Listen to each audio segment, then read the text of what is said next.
Sáquenos de aquí. Entrevista a María Sima por Nikki Els. Dedicado con amor para todos aquellos que aún han de experimentar el amor de Dios. Anexos. Continuación. Sobre las gracias hacia la santidad. Valoremos más la gracia de ser santos. Ese fue el objetivo de todas las santas acciones de Dios. Esta gracia nos brinda su amistad y nos eleva. Nos hace similares a Dios. Nos brinda un amor de igual a igual. Ser hijos de Dios nos vincula a Él. Nos hace compartir la dignidad de Cristo como Hijo y nos vincula a Dios. Nos concede la participación en la naturaleza divina. Como hijos de Dios, vivimos la misma santa y hermosa vida de Dios. La gracia de llegar a ser santos es, después de todo, la corriente viva de Dios, que fluye de Él y por medio de nosotros a todos los demás. Somos parte de la naturaleza de Dios, de su naturaleza llena de misterio. Los ojos de Dios por los que miramos es nuestra fe. Las manos de Dios con las que palpamos es nuestra esperanza. El corazón de Dios del que vivimos es nuestro amor. En estas tres dimensiones se encuentra algo de la mirada sagrada de Dios, de su providencia y de su amor infinito. Y por lo tanto, también son virtudes divinas. La gracia de Dios, que trajo tanta grandeza a los demás, también nos será dada a nosotros si no perdemos la confianza en ella. Pensemos en la santidad con frecuencia y recemos para que siempre podamos comprender mejor el inmenso tesoro que llevamos en nuestras almas, la gracia para poder ser santos. Sobre hablar en el momento indicado. Una expresión dice: hablar es plata, el silencio es oro. Sí, pero hablar también puede volverse oro. En la actualidad, los cristianos guardan silencio con demasiada frecuencia. ¿Cuánto bien podría hacerse y cuánto mal evitarse con buenas palabras? ¿No habría disminuido tanto la fe en la Iglesia si hubiésemos intercedido más decididamente contra la interminable modernización de la Iglesia? Sí, el miedo en la actualidad es muy grande. ¿De cuánta exigencia deberemos responder cuando vemos claramente que alguien se dirige al abismo y no le decimos nada, aunque podríamos hacerlo, sabiendo qué decir, pero no lo hacemos para no ser rechazados? ¡Qué responsabilidad! Hay que rezar especialmente por los sacerdotes y los obispos que por amores humanos causan tanto daño a la Iglesia. Muchos ven el abismo, pero no se apartan para que no les hagan de menos. Con pesar debo decir que muchos sacerdotes y obispos caminan al abismo y se llevarán a muchos detrás con ellos. Pero no por demasiado tiempo más, porque Dios con su poder pondrá pronto todo en orden si las personas no se apartan ellas mismas de antemano. Sobre la reverencia ante Dios. Hemos de tener más reverencia ante Dios. Arrodillémonos con humildad. No permanezcamos de pie orgullosamente ante Dios. Permanecer de pie es algo que todos pueden hacer, pero doblar las rodillas con humildad es algo infinitamente mayor, y no todos pueden hacerlo. Sí, hay incluso sacerdotes que prohíben a los fieles arrodillarse. No se debe obedecer a esos sacerdotes. Por esta misma razón, hay católicos que han abandonado la iglesia y no asisten más a la Santa Misa ni participan de la Sagrada Comunión.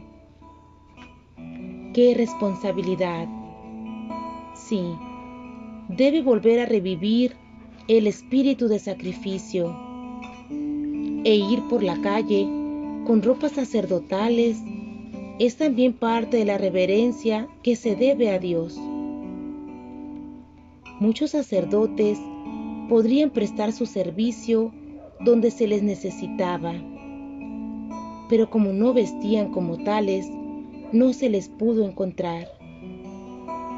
Vuelvan a sus vestiduras sacerdotales y hábitos religiosos, y así los fieles tendrán de nuevo más respeto por los sacerdotes.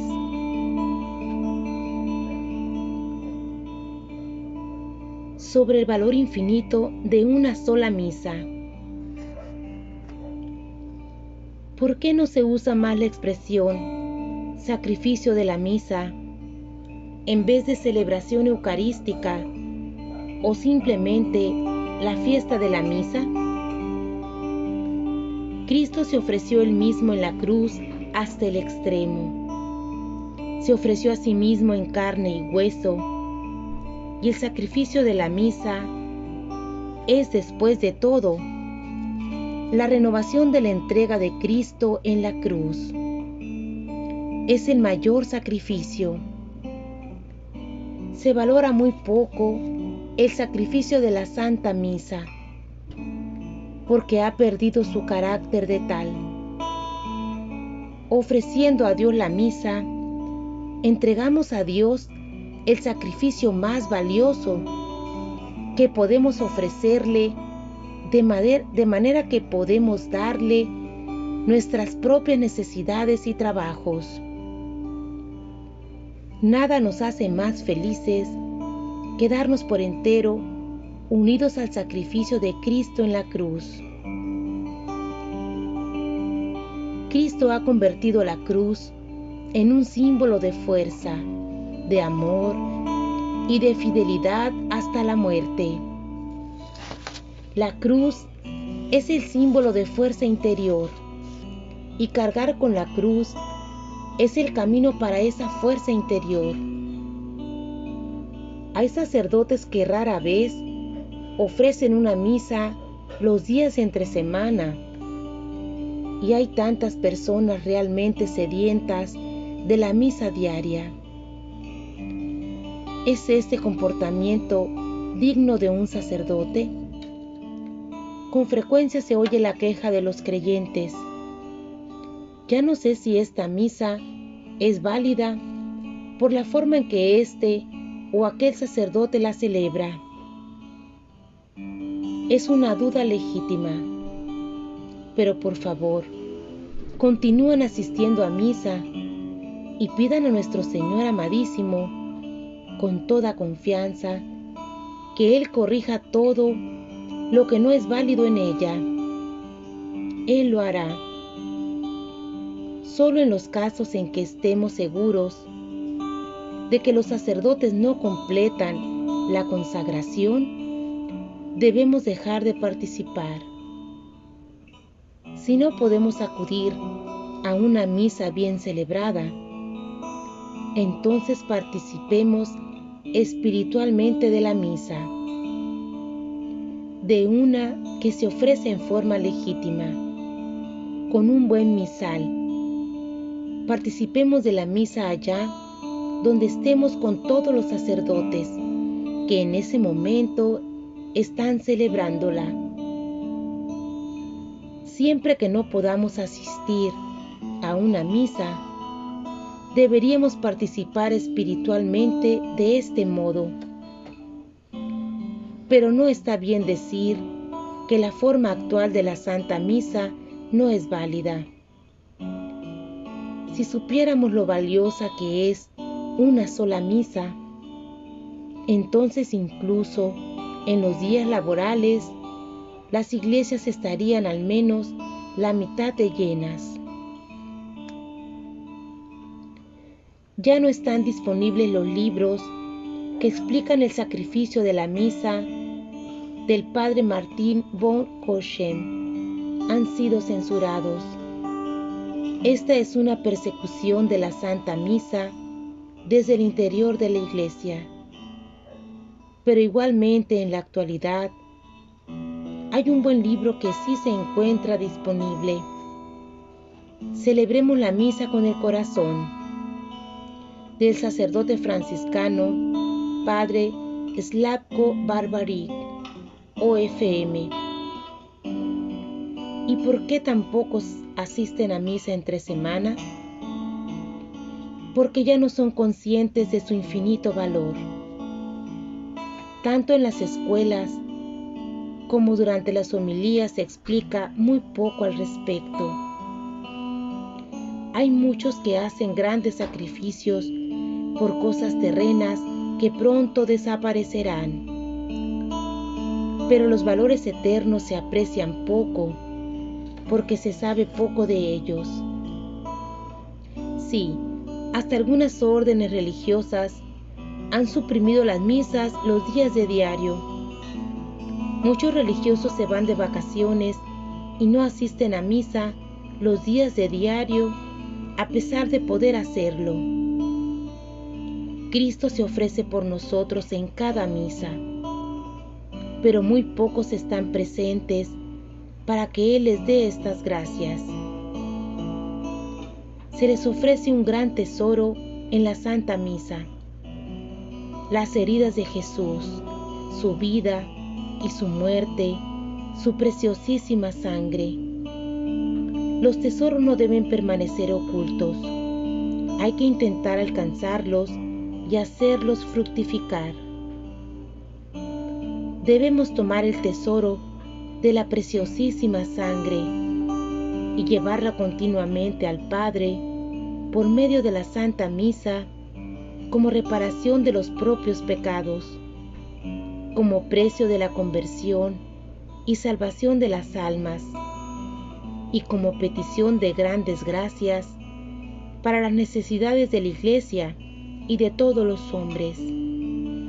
Sí, si conociéramos el valor de una sola misa, lo ofreceríamos todo para recibir esta gracia. Cada paso nuevo en la vida de gracia es un milagro de amor de Dios e implica una transformación de nuestras almas. Con cada consagración, nuestra vida pasada se eleva a un nivel más alto de gracias y entonces vivimos esas gracias. Llevemos nuestros sufrimientos y oraciones, nuestras preocupaciones y trabajos. Llevémoslo todo al sacrificio de la Santa Misa. Cuando muramos, todas las misas a las que hayamos asistido, con sinceridad, serán nuestras grandes intercesoras, aún teniendo en cuenta la rigurosidad de la justicia de Dios. Y aún en el caso de que nuestros pecados fueran numerosos y pesados como una montaña, junto a la justicia de Dios, en el sacrificio de la Santa Misa está su infinita misericordia. Todos los que creen que no tienen tiempo para ir a misa durante la semana deberían intentarlo. Verían que de todos modos pueden cumplir con su trabajo, siempre y cuando no dejen de lado sus deberes, que deben ir en primer lugar. Deben hacer todo lo posible por asistir a la misa diaria. Lo que no promete el Evangelio, tampoco debemos prometerlo nosotros, y es una vida sin cruz. El Evangelio sin la cruz pertenece al cielo. El sufrimiento sin el Evangelio pertenece al infierno. Y el Evangelio con el sufrimiento pertenece aquí a la tierra. Con la cruz del sufrimiento ayudamos al Señor a salvar almas. Si conociéramos el valor de una misa, lo daríamos todo para salvar al menos un alma. Por nuestra alma, el Hijo de Dios se hizo hombre y murió en la cruz. Y por nuestras almas fundó la Iglesia.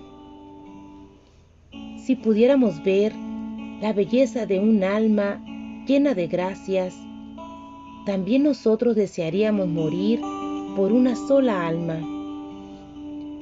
San Francisco de Asís dijo: «Toma todo lo mío, oh Señor, solo déjame salvar almas».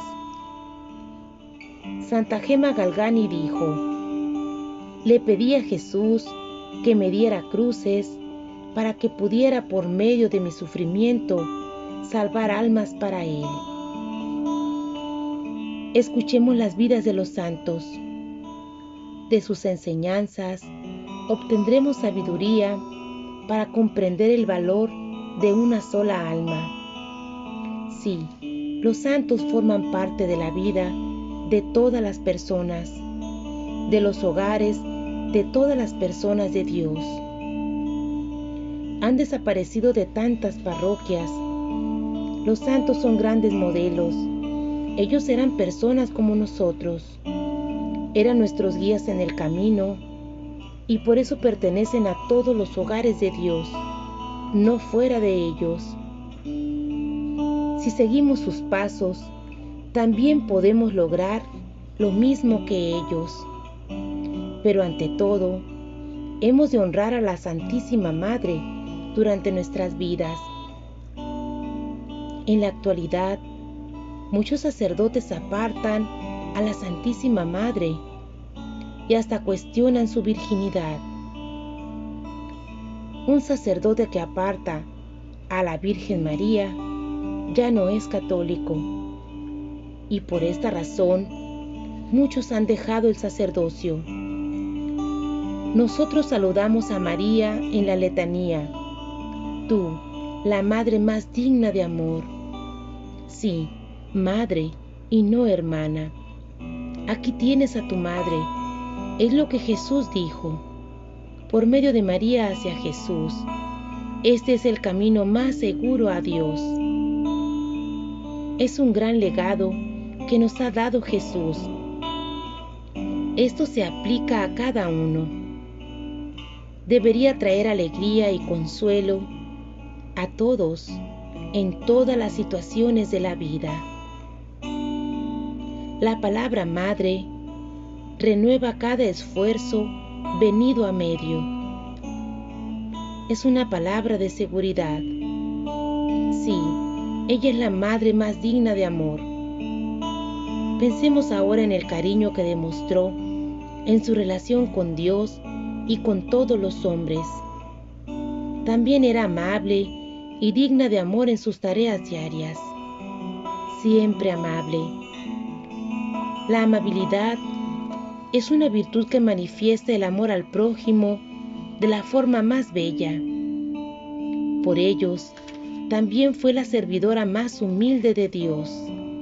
Sí, todos los líderes de la Iglesia, todos los sacerdotes y obispos deben ser humildes para recuperar la confianza de los fieles. El reconocimiento humilde de la culpa recibe el perdón, la gracia y la misericordia. Amemos y practiquemos la humildad. Cuanto más humilde es el hombre ante Dios, más puede Dios hacer por él. Dios colocó sus gracias en sus cariñosas manos maternales. María, Madre de todas las gracias. Qué pensamiento más cariñoso y consolador. Todas las gracias que se nos dieron tras la muerte de Cristo para la salvación pasaron por las manos de María. Sus manos gentiles y cariñosas acariciaron todas las gracias que alguna vez recibieron los hombres. ¿Con qué reverencia debemos manejar y permanecer fieles a estas gracias? María es la mediadora de todas las gracias. ¿Qué responsabilidad implica este hecho? ¿Qué tristeza nos daría si alguna gracia que nos vino de sus manos no fuera recibida por nosotros y debiera volver a las manos de María? Con frecuencia, esto es lo que ocurre hoy en día. Con especial respeto, debemos pensar en cada una de las gracias para la santidad que nos fueron dadas en el santo bautismo, y también en todas las demás gracias de esta nueva vida sobrenatural que nos llegaron por medio de María. Así se convirtió María en nuestra verdadera madre. Nos engendró de Dios como hijos de Dios, que es lo que somos. Desde esta posición tan convincente, María merece, después de Dios, nuestro mayor honor, nuestro amor más profundo y nuestra mayor confianza. Ella es para nosotros el poder de la oración, que siempre nos escucha y que nunca rechaza a nadie.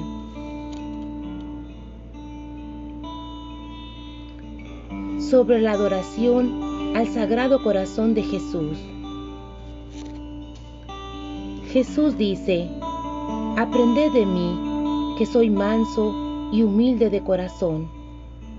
Sí, la adoración al Sagrado Corazón de Jesús también ha decaído en la Iglesia Católica.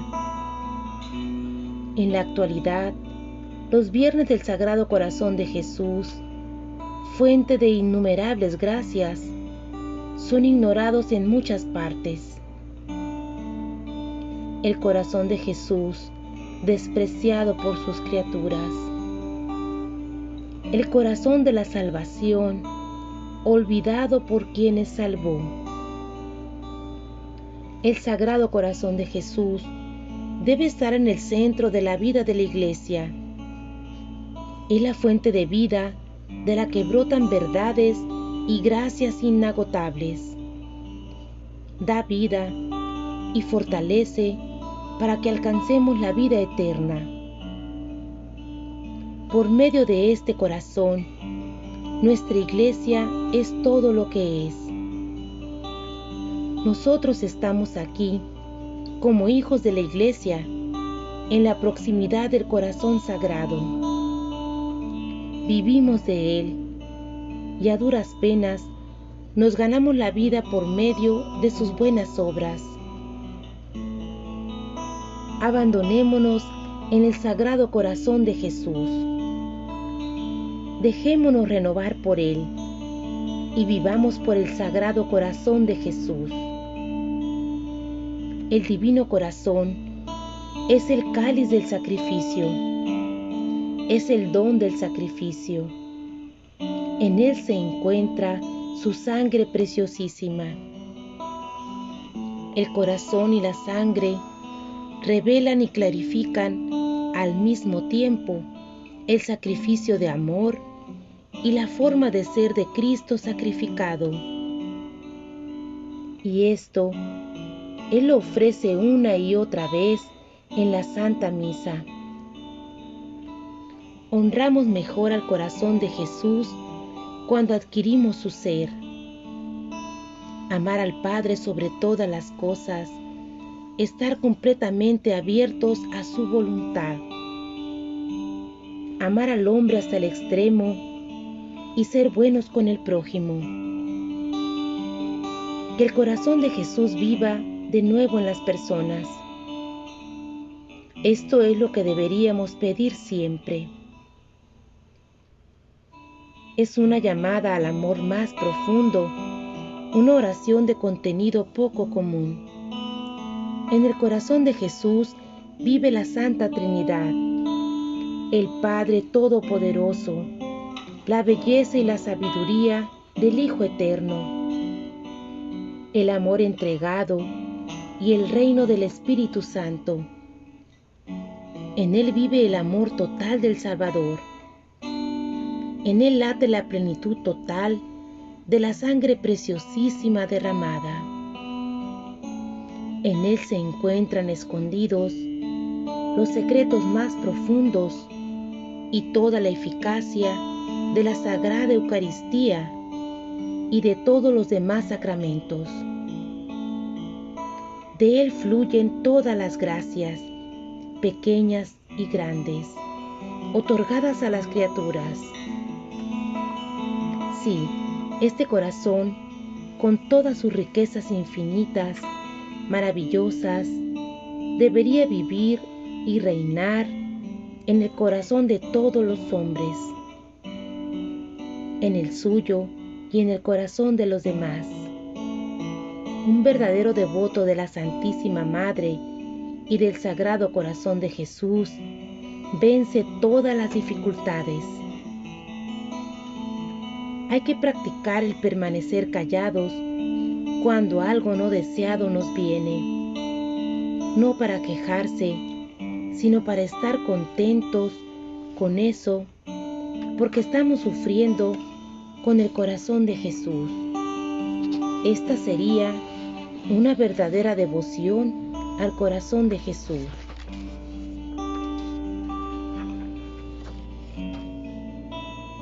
Sobre la tarea misionera.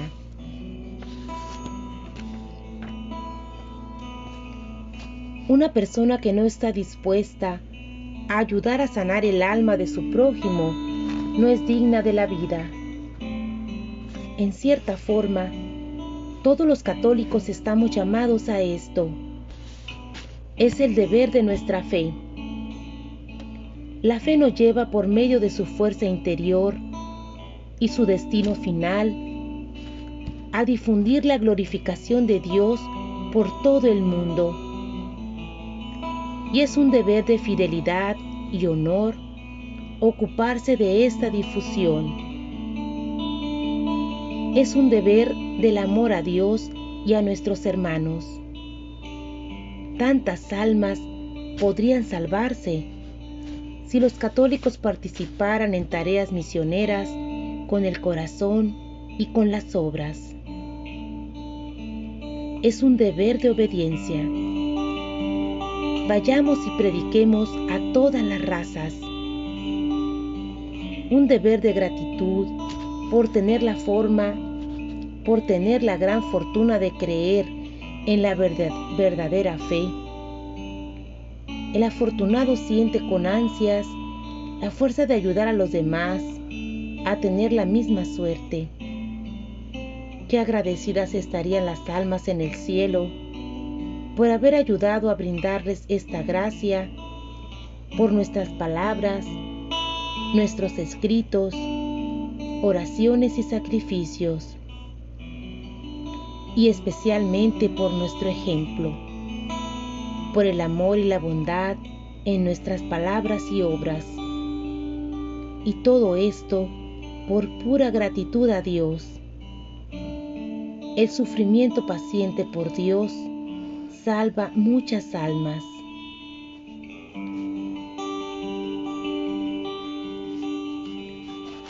Sobre el amor eucarístico. Hemos de preocuparnos más por el amor eucarístico de lo que lo hacemos en la actualidad.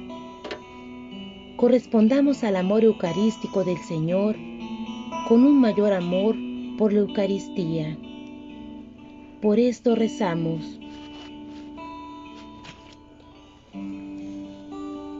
Tu amor eucarístico, oh Jesús, quiero pagártelo lo más posible. Por esta razón deseo, cuando sea posible, asistir con esmero a la Santa Misa todos los días y con la mayor frecuencia posible para tenerte en mi corazón. Mientras mis deberes me lo permitan, deseo descansar en ti con frecuencia, en el pensamiento de recibirte en todos los tabernáculos del mundo, especialmente donde eres más rechazado. Deseo espiritualmente visitarte en todas las iglesias en las que me has dado gracias por medio de tu amor eucarístico. También donde se dan delitos contra tus altares o contra tu sagrado sacramento. También donde tú alguna vez quisiste descansar, pero fuiste rechazado por un sacerdote que no permitía que así fuera. Desearía visitarte en las pequeñas capillas y cabañas misioneras, donde probablemente ya ni siquiera titile la luz más pequeña.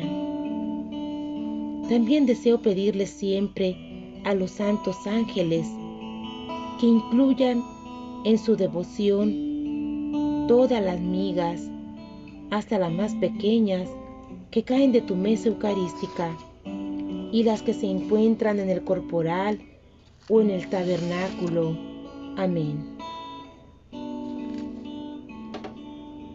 Convirtamos en realidad lo que decimos en esta oración o en otras similares, y así recibiremos muchas gracias. Nuestra tarea. Piensa en tu tarea. Dios te dio para toda tu vida una tarea en particular. Él espera que tú, únicamente tú, la realices. Solo tú puedes lograrla. Nadie puede reemplazarte. Si esta tarea no se completara en su totalidad, entonces permanecerá incompleta hasta la eternidad. Tú eres responsable de todas las recomendaciones que das a todos los que te piden ayuda. Por lo tanto, rézale mucho al Espíritu Santo para que los ayudes bien y los acerques más a Dios. Deja que el amor y la bondad reinen en todo. Pídele a Dios la bendición de todos los que entran y salen por tus puertas. Esta es tu tarea. No permitas que nada te desanime. Con la ayuda de Dios resolverás todas tus dificultades. Para salvar almas se requieren sacrificios. Pero cada persona tiene también una tarea dada por Dios. Concretamente, trabajar en su alma y en sus aptitudes todo lo posible. Que esto se multiplique y mejore, siempre para honrar aún más a Dios. Que siempre mejore su alma y la de los demás. Y que siempre ayude a su prójimo para alcanzar el gozo eterno. En cada regalo que Dios nos da, existe una tarea, una petición, una responsabilidad. Agradezcamos a Dios por nuestra tarea y fijémonos si siempre la llevamos a cabo. No sabemos durante cuánto tiempo más deberemos cumplirla. Que todos cumplan su tarea con ganas. El amor de Dios nos acaricia en cada buen pensamiento y deseo que pasa en nuestra alma, en cada buena decisión de hacer el bien, en cada momento de felicidad que nos renueva, en cada empujón silencioso al amor que toca nuestro corazón. En cada sufrimiento que padezcamos, en cada palabra buena que escuchamos, en cada buen ejemplo que nos dan ganas de imitar, en cada elogio que nos hacen cuando lo merecemos, cuando en cada reto, en cada humillación, en cada prueba de paciencia, en cada falta de amor que debamos soportar. Por lo tanto, nunca debemos impacientarnos, porque en todo, el amor de Dios nos acaricia. Debemos ver todo esto como gracias amables de amor que Dios con su gran misericordia nos envía, las cuales debemos reconocer y utilizar, o que por las cuales, por lo menos, debemos estar agradecidos. Todo sirve para mejor, si verdaderamente amamos a Dios. Debería escribir y difundir estas instrucciones y enseñanzas. Muchos cosecharán mucho bien de ellas y darán gracias a Dios por siempre. Y si solo multiplicara las gracias para la santidad de una sola alma, entonces su trabajo habrá sido válido. Por lo tanto, trabaje mientras aún pueda hacerlo. Estas exhortaciones me las dictaron las benditas ánimas del purgatorio. Sostengo que son muy importantes y que deben tomarse con seriedad. Que el buen Señor nos dé su bendición para que sirvan a aquellos que las lean, las practiquen con el corazón y les conduzcan al gozo eterno.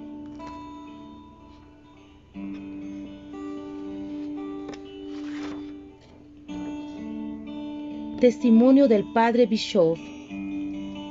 María Sima nació aquí, en Sonntag, y pasó la mayor parte de sus 81 años en nuestra parroquia. Su modesto hogar se encuentra muy cerca. Es muy importante para ella vivir cerca de la parroquia, y esto resulta evidente debido a que asiste a misa todos los días. Valora la Santa Misa sobre todas las cosas.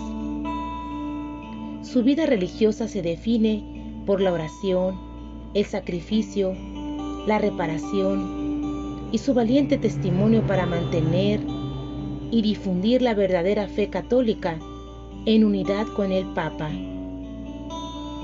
Posee una gran devoción por la Santísima Virgen María y con frecuencia participa de peregrinaciones a santuarios marianos. Su forma de vida es sencilla y humilde. Las personas con una verdadera fe cristiana y una profunda piedad pueden ser los mejores ejemplos para otros que luego, con su ayuda, logran permanecer en el camino correcto.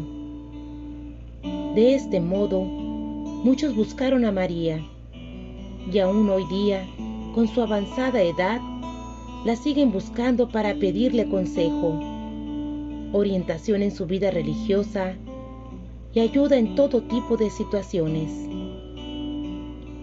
A pesar de que ella vive en el diminuto Sonntag, en el pequeño Vorarlberg, sin atraer la atención, se la conoce muy bien más allá de Europa. Desde los lugares más lejanos del mundo han venido a visitarla. Son tantas las cartas que recibe y contienen una gran cantidad tan grande de intenciones y problemas que su habilidad para contestarlas todas a tiempo se ha puesto a prueba más allá de sus capacidades.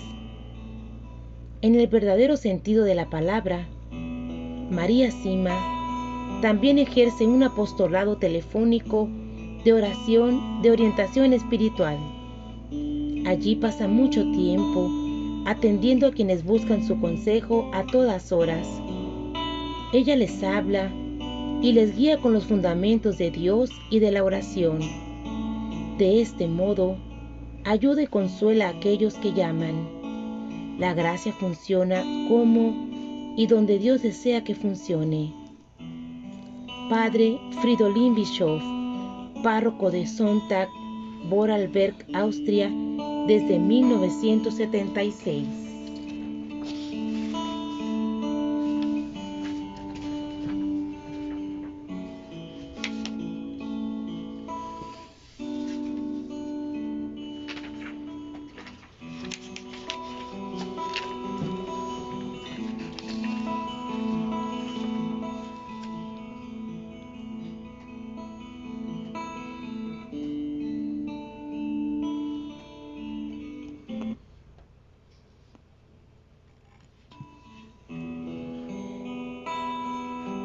Testimonio del autor.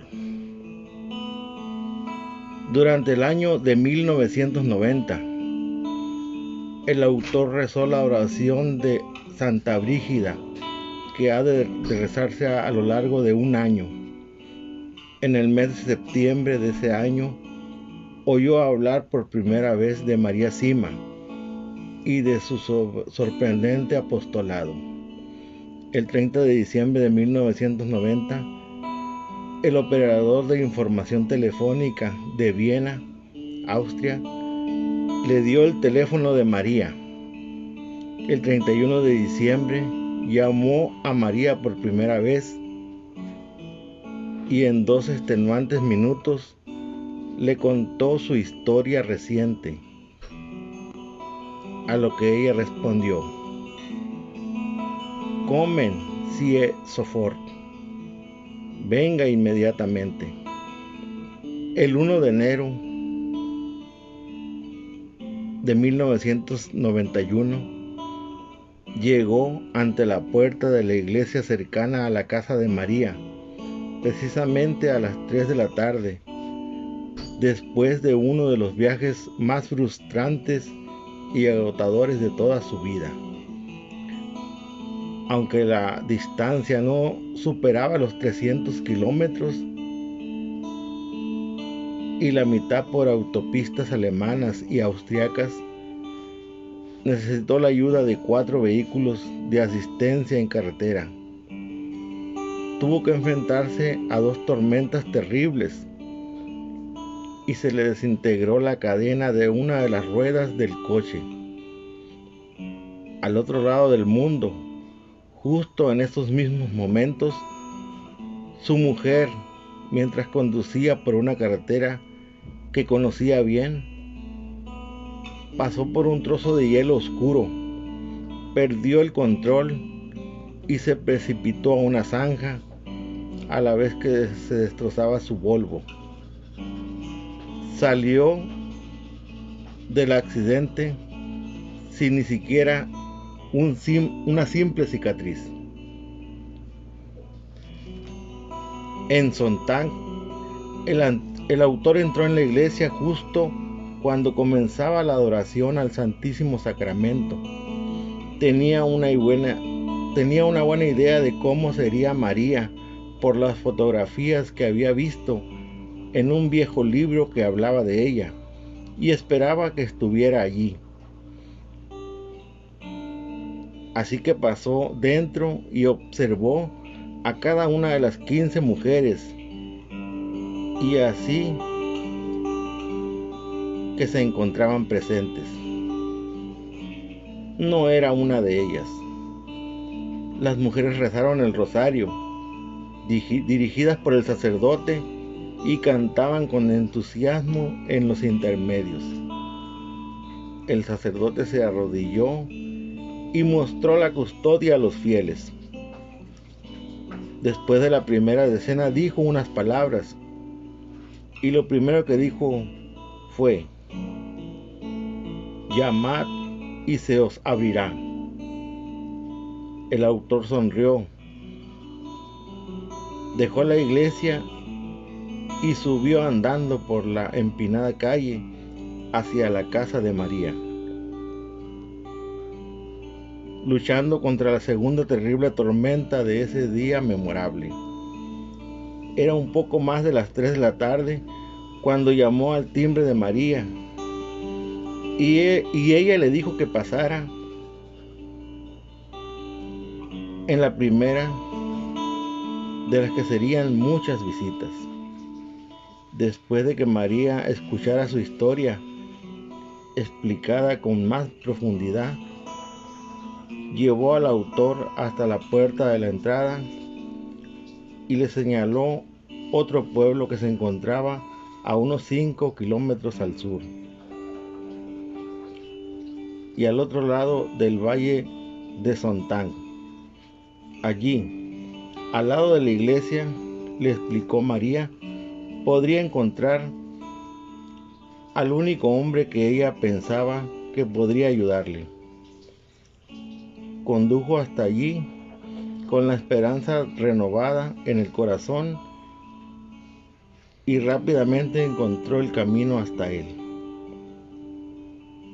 4 meses más tarde, volvió como conductor y traductor de su amigo, cuyos socios habían hecho un cassette de audio para el mundo francohablante y que pensaba que su deber era escribir un libro más extenso sobre María. Por ese motivo, llevaba una grabadora en la mano para comenzar al principio involuntariamente el largo camino y tan lleno de obstáculos que concluiría escribiendo este libro. El día después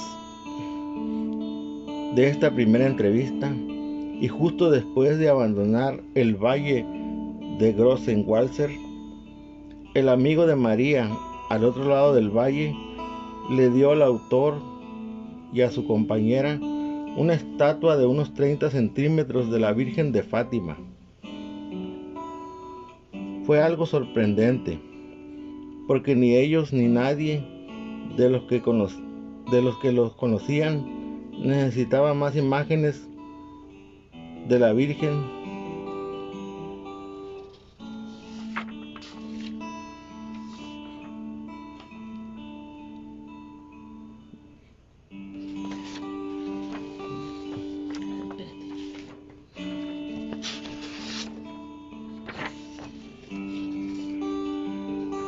Necesitaban más imágenes de la Virgen de las que ya tenían.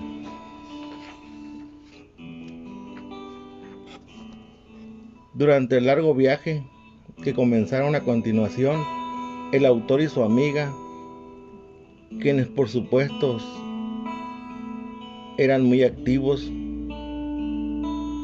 por las benditas ánimas del purgatorio, decidieron comenzar un rosario por ellas y hablaron sobre la posibilidad de escribir este libro.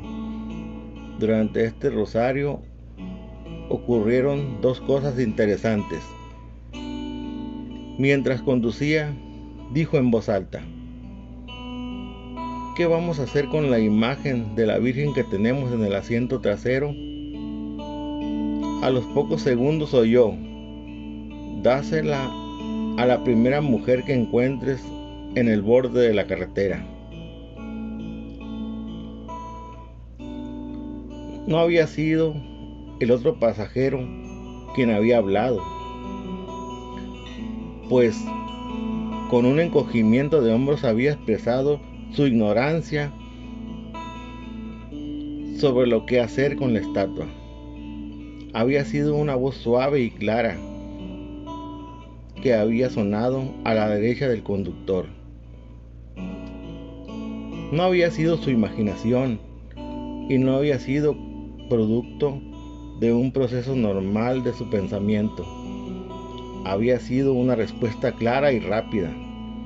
Al oír esas palabras, estaban en una curva larga y suave, con varios arbustos que bloqueaban la vista más allá de unas decenas de metros. 5 o 10 segundos después de oír la respuesta, allí estaba una vieja campesina en el arcén derecho de la carretera. Sin decir nada al principio, a su compañera, bajó un poco la velocidad y se quedó mirando a la mujer, pensando con curiosidad si estaba viva o era una bendita ánima. No tenía mucha lógica si necesitaba la imagen de la Virgen. Solo entonces comunicó a su amiga lo que había oído y ella gritó: "Da la vuelta, da la vuelta".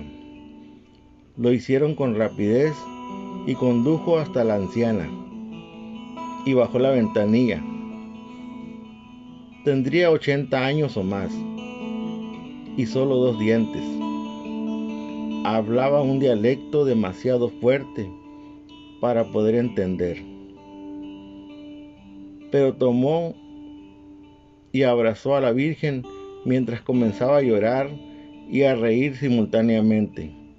La sostuvo con fuerza en sus brazos, del mismo modo que un niño pequeño abrazaría un peluche grande, mientras nos decía adiós con la mano. Acertó a murmurar: "Gracias a Dios, gracias a Dios, gracias a Dios". Dio la vuelta y siguió conduciendo, mirando por el espejo retrovisor cómo la anciana se dirigía hasta su casa, abrazando a la imagen de la Virgen. Pasado este acontecimiento, el autor y su amiga continuaron su camino y sus 15 decenas del rosario por las benditas ánimas del purgatorio. Poco tiempo después, hablaron nuevamente sobre la posibilidad de hacer un libro basado en las entrevistas con María. Y cuando él preguntó en voz alta: "¿Qué título debemos ponerle si queremos que lo comprenda la gente de hoy en día? No me gustaría que fuera algo así como Dios perdóname, otro libro religioso más". Su compañera no dijo nada en un principio, pero luego gritó: "Ya lo tengo, ya lo tengo". "¿Ya tienes qué?". "El título del libro. Acabas de preguntarme y aquí lo tengo". "Entonces, ¿cuál es? Dime". "Sáquenos de aquí". "¿Por qué? ¿Qué pasa?", preguntó el autor, pisando el acelerador mientras miraba rápidamente a todos lados. No, es el título del libro, tonto". Y lo era. También a ella había llegado desde afuera, y por ese motivo el autor se ha sentido obligado a poner comillas a estas palabras del título tan profundamente apropiadas. Y solo tras pensarlo mucho, y tras varias discusiones y muchas dudas lógicas, entre ellas el hecho de que nunca antes había escrito algo importante, se dirigió a Dios para confirmar si realmente era él quien debía escribir un libro sobre María Sima.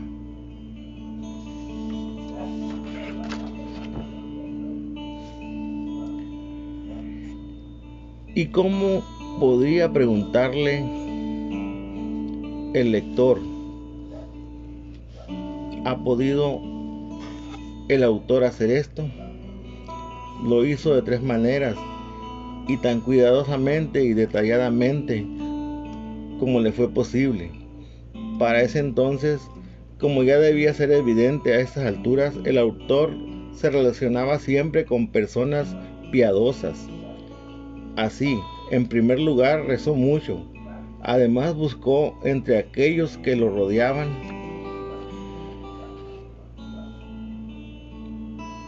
una media docena de personas verdaderamente cariñosas e inteligentes y observadoras, que lo conocían bien a él y a su historia, y que tenían una mayor experiencia y una vida de oración más intensa que la suya. Lenta, pero firmemente, todas las respuestas y señales que fue recibiendo durante los siguientes 18 meses aproximadamente parecían indicar con fundamento que era él quien debía escribir el libro. Si bien no es común, ya que requiere estudio experimentado y mucho criterio, existe gente piadosa y poco conocida que, como María Sima, posee dones extraordinarios. Entre ellos, algunos reciben locuciones internas, escuchan orientaciones cariñosas, dulces y siempre protectoras que provienen de arriba. Por lo tanto, cuando recibió finalmente las dos respuestas en el mismo sentido de dos personas que reciben locuciones internas, en ambos casos de la Virgen María, comprendió su tarea. Con confianza, inténtalo realizar su trabajo del modo más claro y cuidadosamente que supo hacer.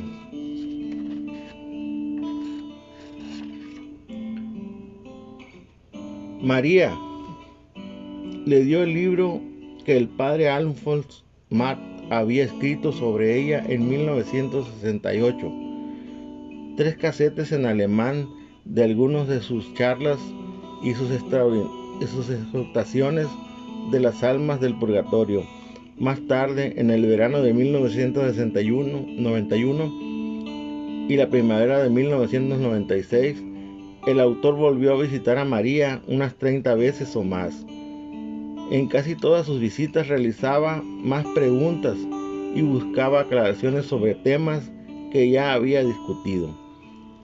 Con el permiso de María, el autor mantuvo el formato dialogado.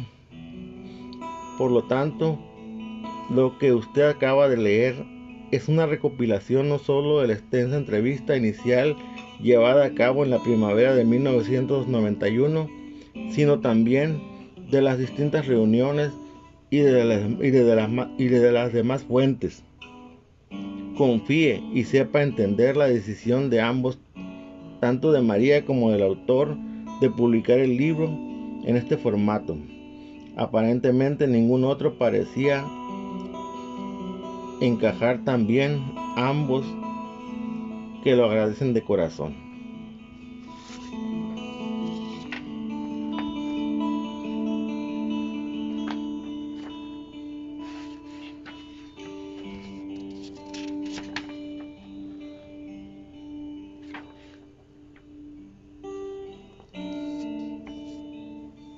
Las almas del purgatorio nos suplican que las ayudemos. Nos devolverán ese favor de maneras siempre sorprendentes. A lo largo de los años, desde que conoció por primera vez a María y habiendo él mismo comenzado a rezar mucho por las almas, el autor puede dar personalmente testimonio de muchas otras ocasiones en que él presenció a las almas y numerosas veces en que ellas lo guiaron y lo ayudaron en situaciones que se mencionan en este texto.